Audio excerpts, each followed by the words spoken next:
Hola, hola mis chicos, ¿cómo están? Espero que todo muy bien. A pedido de ustedes, aquí ya estamos con el solucionario de química del examen de admisión 2025-1 para la Universidad Nacional Mayor de San Marcos.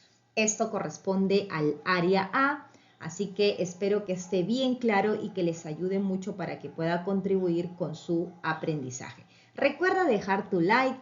Deja los comentarios si te gustó y comparte mi canal. Ahora sí nos vamos a ver la primera pregunta. Pregunta número 86. Un estudiante de ciencias de la salud decide preparar un litro de solución que contenga 5 miliequivalentes de iones calcio y 2 miliequivalentes de iones magnesio. A partir de las sales de cloruro de calcio y cloruro de magnesio, ¿cuál es la masa en gramos a emplear de cada sal respectivamente? Sabemos la siguiente fórmula: el número de equivalentes gramos es igual a la normalidad por el volumen, pero también sabemos que esa normalidad tiene relación con la molaridad, ya que sería molaridad por el parámetro teta multiplicado por el volumen. Y también sabemos que esa molaridad tiene relación con la masa, que es lo que nos estarían preguntando para cada sal. Molaridad es igual al número de moles sobre el volumen, pero también recuerden que este número de moles tiene relación con la masa y la masa molar. Reemplazando entonces en el número de moles, que es masa sobre masa molar, finalmente nuestra ecuación quedaría de la siguiente forma. Aquí se estaría cancelando el volumen y lo único que tendríamos que hacer ahora es reemplazar. Los datos: tenemos 5 miliequivalentes, en este caso como aquí es equivalentes, 5 mili, eso es 5 por 10 a la menos 3, es igual a la masa, que es lo que nos estarían preguntando de los iones calcio, multiplicado por el parámetro teta.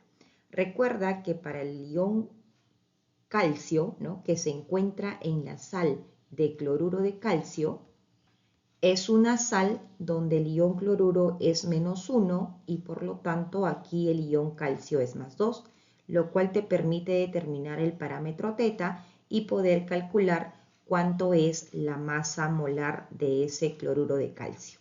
Son dos cloros, 35.5 multiplicado por 2 son 71, más el calcio, que sería 40.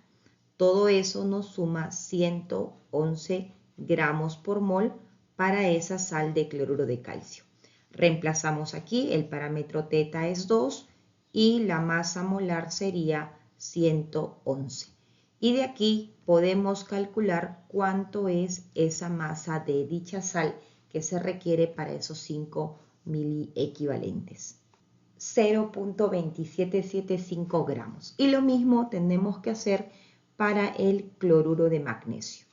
Cloruro de magnesio también es una sal y el parámetro de teta también es igual a 2 y calculamos la masa molar. En este caso son dos cloruros, son 71 y la masa del magnesio es 24.3, sumando un total de 95,3 gramos por mol.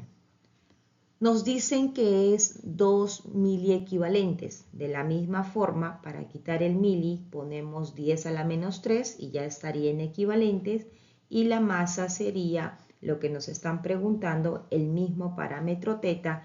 Y aquí sí cambiaría la masa molar, ya que sería 95,3 y este resultado nos da un valor de 0,0953 gramos. Ese sería el resultado, siendo la respuesta la alternativa D. Pregunta 87. Nos dan el elemento de manganeso y en función a ese elemento nos piden marcar verdadero o falso según las siguientes proposiciones. Enunciado número 1 nos dice: el catión manganeso, ¿no? Aquí es importante que ustedes distingan que estamos hablando del catión de manganeso. ya que está con la carga de 2+. Nos preguntan si ese catión manganeso tiene 5 electrones desapareados en su capa de valencia. Capa de valencia es el último nivel, ¿correcto? Cuando decimos electrones de valencia son los electrones del último nivel y cuando dice capa de valencia se refiere a ese último nivel. Entonces, aquí recuerden que para la configuración de un catión, nosotros hemos aprendido que primero tenemos que hacer la configuración electrónica para el átomo neutro, ¿cierto? Y luego recién aplicar la regla para quitarle esos 2 electrones. Entonces realizamos la configuración para ese manganeso, ya que el manganeso acá nos dan su peso atómico y nos dicen que es 25, ¿no? Lo que está al costadito 55, eso es el peso atómico, ¿ya? Y aquí lo que está al lado izquierdo, en pequeño, eso es el número atómico. Y la configuración electrónica se realiza con ese número atómico. Sería entonces de la siguiente forma. Como es 25, puedo utilizar argón 18, que me va a facilitar la configuración. Y después de argón 18 viene el 4s2 y el 3d5, ¿correcto? Entonces aquí, ¿por qué de 5? Porque recuerda que tienes que llegar hasta 25. 4s2, 20 y 3d5, 25. ¿Cuál es? Como pueden observar aquí, el último o el mayor nivel, ¿no?, de valencia es 4, pero como la configuración está terminando en SD, eso corresponde al grupo B y tú tienes que tomar todo esto, 4s y 3d, para poder hablar sobre los electrones de la capa de valencia. Muy bien, ya tenemos la configuración para ese neutro y ahora nosotros queremos la configuración electrónica, pero ahora sí de ese manganeso más 2. ¿Qué dice la regla? Que tenemos que quitar los electrones a ese último nivel, ¿no? Al mayor nivel. ¿Cuál es el mayor nivel? Mantenemos aquí argón 18 y el mayor nivel sería en ese 4s2. Ese 4s2 va a perder esos 2 electrones que tiene, quedándose como 4s0 y aquí se mantiene como 3d5. Por lo tanto, cuando nos preguntan cuántos electrones hay en ese nivel de valencia, o nos dicen que hay 5, eso sería verdadero, ya que en ese hay 0 y en 3d5 tenemos esos 5 electrones, ¿no? Por lo tanto, ese primer enunciado sería correcto. En el enunciado 2 nos preguntan si es un elemento de transición. Aquí simplemente para nosotros saber si es del grupo A a B, tenemos que ver en la configuración cuando el átomo es neutro. Y como hemos mencionado, el periodo, por ejemplo, para este elemento, ¿no?, es el 4. El periodo es 4 y cuando hablamos del grupo o la familia, en este caso sería el grupo B, ¿no? Ahora, ¿cuánto es ese grupo B? Sumamos esos electrones del último nivel, que sería 5 más 2 son 7. Entonces, la familia o el grupo a cual pertenece sería el grupo 7B de la tabla periódica. ¿Y a qué clasificación pertenece ese grupo B? Pertenece efectivamente a los metales de transición. Y acá nos dice que es 8B, el 10, no, eso sería falso. Eso es el grupo 7B, que en este caso en el grupo B, que son los metales de transición, sería simplemente el número 7, ¿no? En el enunciado 3 nos dicen lo siguiente. En su máximo estado de oxidación tiene la configuración electrónica del argón. Su máximo estado de configuración del manganeso sería más 7. Entonces tendríamos que hacer lo mismo que hicimos en el punto 2, ¿correcto? Pero considerando ahora su estado de oxidación 7. Sería por lo tanto su configuración electrónica argón 18, ¿correcto? Y tendríamos aquí 4S2, vamos a colocar el de neutro para que no esté muy saturado arriba, y en función a esta configuración que es del manganeso, tendríamos que quitar el 2 y el 5, ya que estaría perdiendo 7 electrones. Al perder esos 7 electrones, por lo tanto, la configuración para ese elemento más 7 quedaría simplemente como argón 18. Y eso sería el enunciado verdadero, ¿no? Ya que el argón es un gas noble. Y finalmente, en el último enunciado, en el número 4, nos dice, forma un oxoanión donde el manganeso tiene estado de oxidación más 7. Nos muestran aquí ese oxoanión, manganeso O4, y ojo, todo esto con carga menos 2. Aquí es sencillo porque nosotros ya conocemos el estado de oxidación del oxígeno y nos están preguntando si aquí ese manganeso es más 7. Aplicamos un manganeso X por 1X, 4 con menos 2, menos 8, y todo eso debe ser igual a la carga que es menos 2. Podemos observar que el valor de X, que es el estado de oxidación del manganeso, es más 6, siendo este enunciado falso, y la respuesta sería verdadero, falso, verdadero, falso. La alternativa, barco. Pregunta 88. Nos muestran el siguiente compuesto conocido como el BHT, cuya fórmula es la que se observa, y al respecto nos piden marcar la alternativa correcta.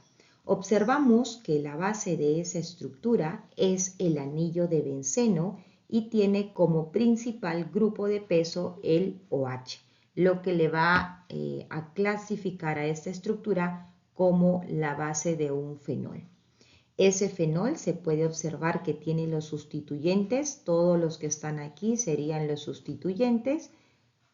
Este sustituyente, si ya lo han identificado, esto es el terbutil. Entonces tenemos dos sustituyentes de terbutil y tenemos un sustituyente de metil, ¿correcto? Bien, nos dice en la letra A, ¿presenta dos grupos funcionales T-butilo? No, eso sería falso, son dos terbutiles y un metil. Letra B dice, ¿es un hidrocarburo aromático? Recuerden que cuando nosotros hablamos de los hidrocarburo significa que es una estructura que solo tiene carbono e hidrógeno.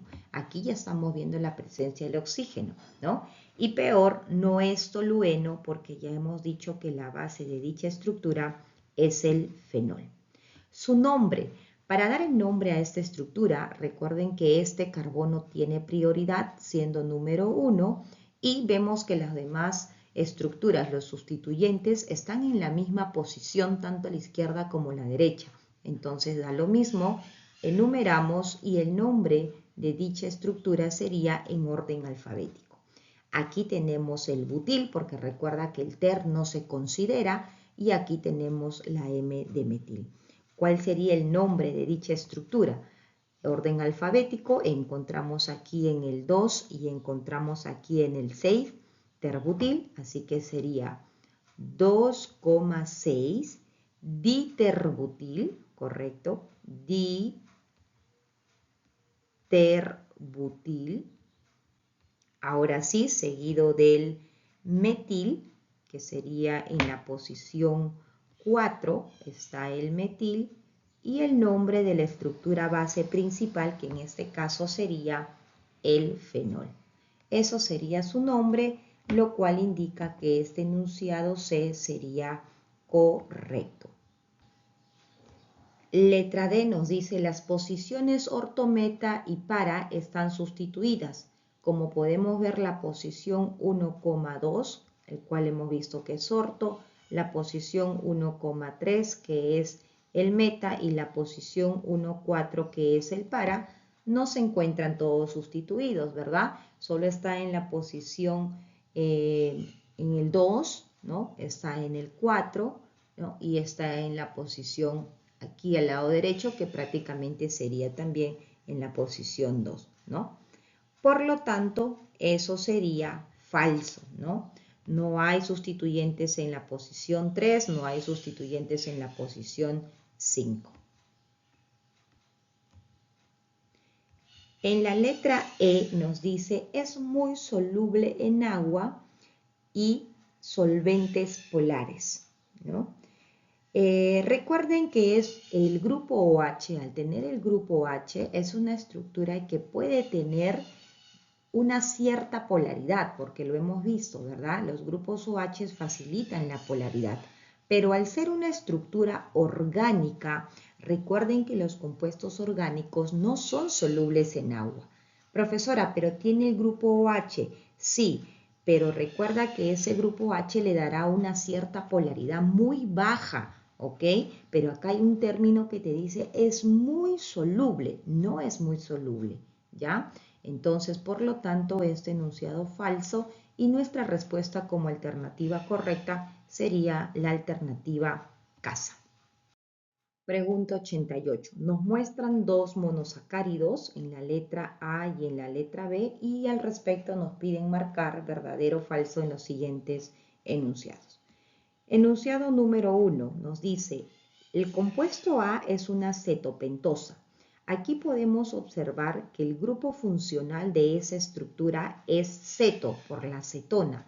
Y en la letra B, importante aquí, por más que estás viendo el grupo carbonilo, esto es el CHO. Recuerda algo importante, que en los aldehídos generalmente ese grupo CHO está en el carbono 1. Mientras que en las cetonas siempre ese grupo carbonilo va a estar en el intermedio. Eso te permite observar que ese compuesto A efectivamente corresponde al grupo de los cetos y el compuesto B pertenece al grupo de los aldo, ¿no? Porque es aldehído. ¿Cuántos carbonos podemos observar aquí? 1, 2, 3, 4, 5 y 6 carbonos. Entonces estamos hablando de un aceto hexosa, porque son 6 carbonos, y aquí estamos hablando 2, 3, 4, 5 y 6 de una aldohexosa. Por lo tanto, ese primer enunciado sería falso. Número 2. Nos piden el nombre del compuesto B. Para el nombre del compuesto B tenemos que colocar primero todos los sustituyentes, que en este caso son los hidroxis. ¿En qué posición se encuentran todos esos hidroxis? Están en la posición 2, 3, ¿no? Acuérdense aquí, esto es 2, 3 y así sucesivamente. Sería entonces el 2, 3, 4, 5, 6, ¿no? Tenemos 5 grupos OH, lo cual sería 5 pentahidroxi, porque son 5, y el nombre de ese grupo funcional que sería carbono, la cadena principal de 6, hexa, y como es un aldehído, eso sería hexanal. Eso sería el nombre de esa estructura, siendo el segundo enunciado correcto. Tercer enunciado nos dice, ambos compuestos son muy solubles. Entonces, aquí sí, son compuestos orgánicos, ¿no? Que sabemos que tienen más tendencia a lo apolar, pero aquí tenemos muchos grupos OH, que va a hacer una diferencia de que estos monosacáridos sean muy solubles. Recuerda además que cuando nosotros estudiamos carbohidratos, monosacáridos son muy solubles en agua, los disacáridos tienen parcial solubilidad y los polisacáridos ya por el tamaño de la estructura que es muy grande prácticamente son insolubles, ¿no? Pero aquí estos grupos OH le dan esa particularidad de que sí sea soluble en agua. Así que ese enunciado 3 sería verdadero, ¿no? Y finalmente en el enunciado 4, ¿qué nos dice? Ambos compuestos son isómeros de posición. Si nosotros queremos saber si son isómeros, calculamos su fórmula global. Para el primer compuesto son 6 átomos de carbono, ¿correcto? Y vamos a contar los hidrógenos. Tenemos aquí 1, 2, 3, 4, 5, 6, 7, 8, 9, 10, 11, 12 hidrógenos que se están contando ¿Y cuántos oxígenos tenemos para esa cetohexosa? Tenemos 1, 2, 3, 4, 5, 6 oxígenos. Contamos lo mismo para el otro, también son 6 átomos de carbono. Contamos los hidrógenos, 1, 2, 3, 4, 5, 6, 7, 8, 9, 10, 11 y 12. También son 12. ¿Y cuántos oxígenos? También van a ver que son 6. Al tener la misma fórmula global, efectivamente son isómeros, pero el primero es una cetona y el segundo es un aldehído. Entonces, al ser un aldehído y una cetona, no son isómeros de posición, son isómeros de compensación funcional. Entonces, son isómeros de falso, ¿no? No son de posición. Siendo nuestra respuesta falso, verdadero, verdadero, falso, la alternativa dado. Pregunta 89. Nos dice, antiguamente uno de los antiácidos de uso más común, aunque rechazado por su sabor, era el hidróxido de magnesio, que es esta formulación, MgOH, ¿no? Ya que ustedes ya tienen que saber que el magnesio está en el grupo 2A de la tabla periódica y por eso aquí se cruzan esos estados de oxidación. El cual además era un laxante suave. Para 5,83 gramos de esta sustancia, nos dan de información que la masa que se tiene es 5,83 gramos de hidróxido de magnesio. ¿Cuántos miliequivalentes gramos de ácido clorhídrico los neutraliza? Estamos frente a una reacción de neutralización. ¿Y cuál sería el nombre sistemático YUPAC del compuesto formado? Es un proceso de neutralización, en este caso hidróxido de magnesio. Esto sería lo que va a reaccionar con un ácido. ¿Cuál es ese ácido? El ácido clorhídrico que se va a utilizar.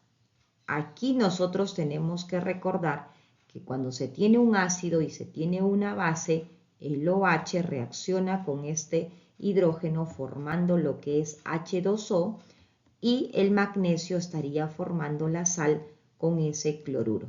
Tendríamos aquí este MgCl2, el cloruro de magnesio como sal, más el agua.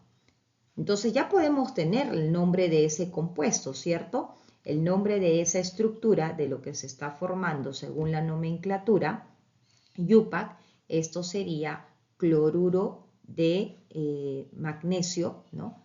En la nomenclatura tradicional, pero la sistemática sería mencionando los dos cloros que tenemos aquí.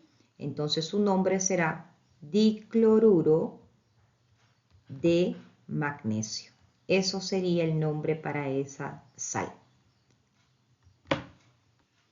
Muy bien, ahora nos preguntan cuántos miliequivalentes de este ácido. Recuerden, jóvenes, que cuando ocurre un proceso de neutralización entre esta base y este ácido, ¿qué se cumple? Se cumple que el número de equivalentes gramos de la base tiene que ser igual al número de equivalentes gramos del ácido, ¿cierto? Ahora, en este caso, nosotros vamos a facilitar, en el caso del ácido, que es lo que nos están preguntando, ¿no? ¿Cuántos para poder neutralizar esa cantidad de masa de la base, ¿no?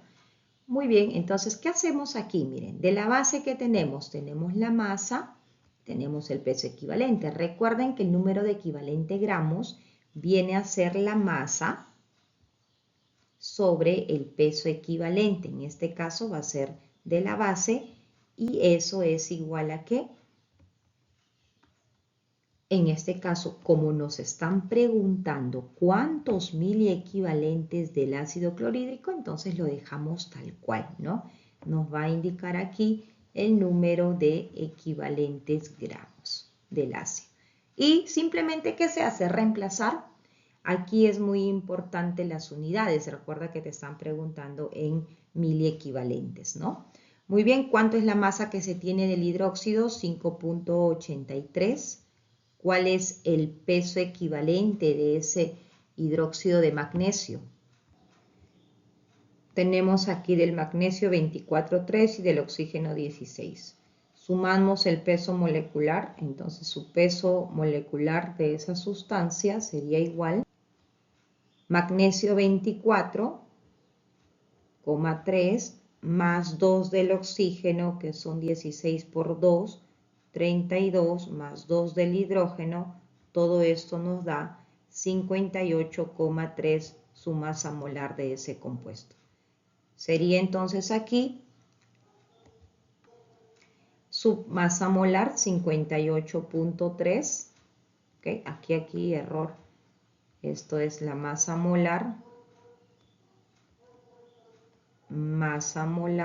sobre el parámetro teta, ¿no?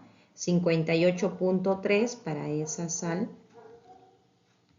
aquí 58,3, y el parámetro teta para esa sal de hidróxido de magnesio, ¿no? Para esa base, perdón, no sal, para esa base, para ese hidróxido, sería el parámetro teta 2. Muy bien, aquí entonces colocamos ese resultado, 58,3, todo dividido entre ese peso equivalente, que sería 58,3 entre 2. Y aquí calculamos ya los equivalentes gramos, que sería 0,2. Ojo, ojo, que aquí nosotros estamos calculando los equivalentes gramos, tal cual. Y a nosotros nos están preguntando los miliequivalentes. Hay que pasarlo esto a miliequivalentes. Por lo tanto, pasándolo a miliequivalentes, simplemente será multiplicado por 1000, ¿no? Entonces, aquí, si quieren ya, si se confunden su conversión, ¿no? Porque esto está como equivalentes gramos. Entonces, cuando ustedes esto convierten, ¿no? Ustedes dicen un equivalente gramo, ¿son cuántos? Son 1000 miliequivalentes gramos, ¿no? Y ya tienen esa relación, siendo la respuesta 200, ¿no? ¿Cuál sería nuestra respuesta? Es 200 con el nombre de dicloruro de magnesio, alternativa enano. Pregunta 91.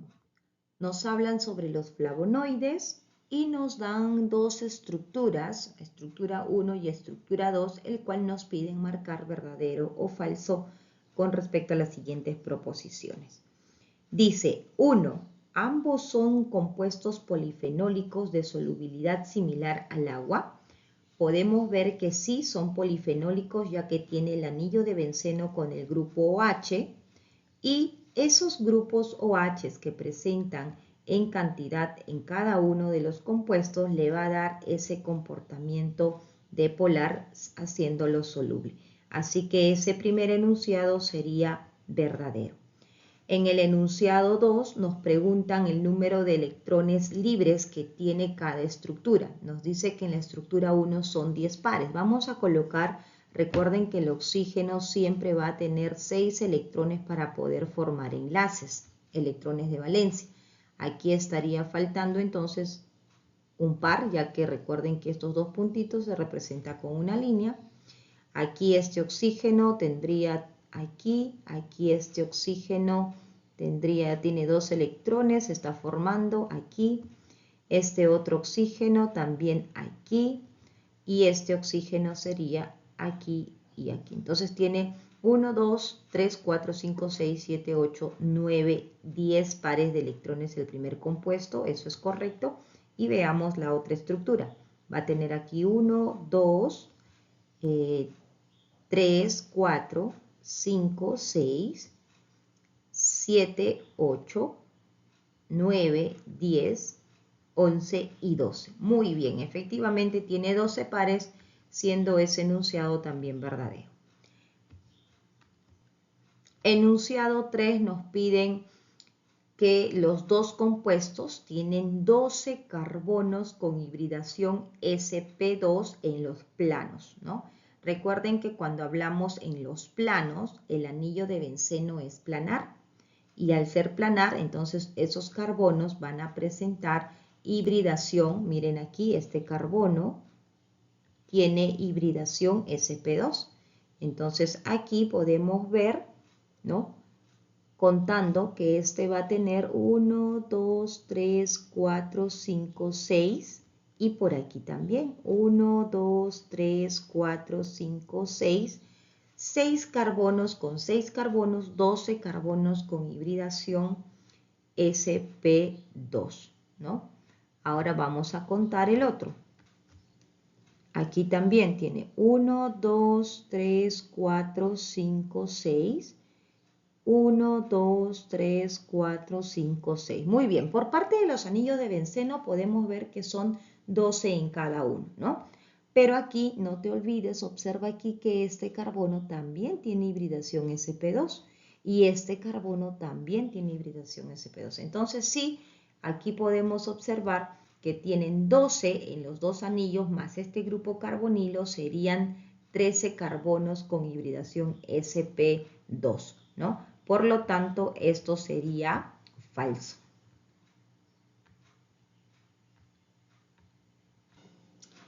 Y finalmente, en el enunciado 4 nos dice, ¿los compuestos tienen propiedades ácidas al ser alcoholes aromáticos? Bueno, para comenzar nuestra teoría tiene que quedar claro que el fenol es diferente al alcohol, ¿no? Entonces nosotros no estamos aquí frente a alcoholes, estamos frente a los fenoles, ¿ok? Por lo tanto, eso sería falso. Los fenoles no son alcoholes, ¿ok? Por ello no tienen propiedades ácidas. Eso sería falso y la respuesta sería verdadero, verdadero, falso, falso, la alternativa barco. Pregunta 92. Tenemos la siguiente reacción química y nos dice que se tiene 0,98 gramos de dicromato de potasio, que va a reaccionar con el Ki que estamos viendo aquí, que es el yoduro de potasio, y nos piden determinar la masa en gramos del yodo, que es el producto que se estaría formando cuando ocurre dicha reacción química. Vemos que esta reacción está sin balancear, así que lo primero que tenemos que hacer es balancear la reacción. Si ustedes intentan realizar por el método del tanteo, tal vez va a ser un poco complicado porque están enlazados los átomos y a medida que aumenta uno, el otro también va aumentando. Entonces, rápidamente, lo más práctico aquí era realizar el método redox. -1 para el ion yoduro, 7 con -2 para el oxígeno, con +2 del potasio aquí, que son 2 átomos. El cromo aquí está trabajando con +6. Aquí el azufre ya sabemos que en el ácido sulfúrico siempre es +6. El yodo, sustancia elemental 0. Aquí azufre +6. Y aquí el cromo, como el sulfato es -2, el cromo trabaja con +3. ¿Y quiénes están cambiando? El ion yoduro de -1 está pasando a yodo 0, el cual se está oxidando, y podemos primero aquí balancear multiplicando por 2, lo cual indica que estaría perdiendo 2 electrones en el proceso de la oxidación. Y el otro elemento que está sufriendo un cambio es el cromo. El cromo, que aquí hay 2, estoy copiando de aquí, con su estado de oxidación +6, este pasa a cromo con su estado de oxidación +3. Balanceamos, vemos que están en la misma cantidad, 2 átomos, 2 átomos. Aquí es 6 por 2, 12 y 3 por 2, 6. Entonces aquí él está ganando sus 6 electrones. Ahora sí, ¿qué tenemos que hacer? El número de electrones ganados y perdidos tienen que ser igual. Aquí están 2, aquí son 6, así que acá multiplicamos de frente por 3.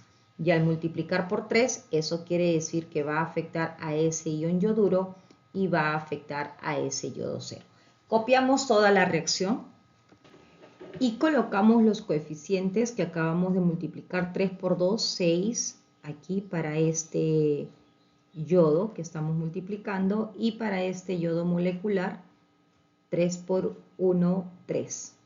Colocamos aquí que sería 3.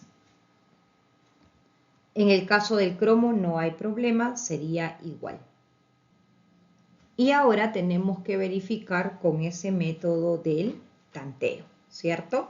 Para el método del tanteo, aquí por ejemplo estamos viendo que fue 1, entonces aquí va a ser 1 igual, y aquí también va a ser 1. Verificamos con el método del tanteo. Recuerden que para el método del tanteo primero son los metales, y en este caso nuestro metal sería el potasio. Son 6 potasios por aquí, más 2 potasios por aquí, son 8. Y por aquí vemos que hay 2, entonces, ¿qué hacemos? Multiplicamos por 4. Listo, ahí está. Observamos el cromo, está balanceado. Aquí tenemos 2 átomos de cromo y por aquí también 2 átomos de cromo. Ya están balanceados los metales de potasio y cromo y verificamos ahora el azufre. Aquí podemos observar el azufre. Tenemos el lado izquierdo del azufre, 1 por aquí, y al lado de los productos tenemos 4, no te olvides que aquí el coeficiente manda, más 3 también de ese paréntesis. Son 7 átomos de azufre y vamos a colocar entonces aquí 7 para tener el mismo número. ¿Cuántos hidrógenos? Contamos los hidrógenos, en este caso aquí son 7 por 2, son 14 y los únicos hidrógenos que tenemos aquí son del agua, así que sería por 7 y verificamos los oxígenos. ¿Cuántos oxígenos tenemos? Tenemos por aquí son 7 oxígenos más 7 por 4, 28 más 7 serían 35. Verificamos aquí 3 por 4, 12. 4 por 4, 16, 28, más 7, 35. Entonces el número de átomos ya está balanceado. Y esa sería nuestra reacción balanceada. Una vez que ya está balanceada, nos enfocamos simplemente en los elementos que nos están preguntando, ¿no? Nos habían indicado que se tiene de ese K2, Cr2 o 7, que es el dicromato de potasio. Su coeficiente estequiométrico que hemos determinado ha sido 1. Y esto está en función a lo que nos están preguntando, que es el yodo molecular, y su coeficiente estequiométrico que hemos determinado es 3, ¿no? ¿Cómo nos dan de información de dato la masa, que es 0,98 gramos que se tiene, y nos preguntan la masa del yodo? Lo único que tenemos que colocar aquí es la masa molar de cada una de las sustancias, ¿no? La estequiometría, ¿cuánto es la masa molar de ese dicromato? La masa molar de ese dicromato, aquí podemos ver de dato los pesos atómicos de cada uno. Calculamos la masa molar de este dicromato, que va a ser 294 gramos por mol. Y como nosotros tenemos una mol, entonces esto es 294. Y para el caso del yodo igual, ¿no? 127, como tenemos 2 átomos, esto será 254 gramos por mol. Y esto sí multiplicamos por 3, ¿no? 254 por 3. Y chicos, se acabó. Aquí es regla de 3 y esa masa del yodo sale 2,54 gramos, que sería la alternativa avión. Espero poder ayudarlos. Recuerden dejar su like, dejar sus comentarios. Si tienen alguna pregunta, también pueden hacerlo. Recuerda compartir esta página también para poder ayudar a otras personas a comprender cómo es que era la solución de estos ejercicios de química. Nos vemos.